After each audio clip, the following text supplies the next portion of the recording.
അച്ഛനാലേക്കും ഇത് മുസ്താഖാന്റെ വീട്ടിൽ നിന്ന് ഞാൻ പൊട്ടിക്കുന്ന കണ്ടപ്പോ ഇത് അതിന്റെ ബാക്കിയാണ്. ഞാൻ സ്കൂളിൽ പോകുമ്പോ നടന്നു പോകുമ്പോ തിന്നതാണ്. എന്റെ ഫ്രണ്ടിനും കൊടുത്തീന്. അപ്പൊ ബാക്കി കൊമ്പുണ്ട്, ഇതുണ്ട്,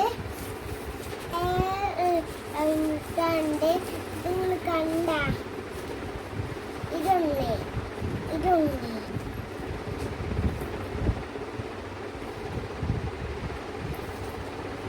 റംബുട്ടാൻ തോണി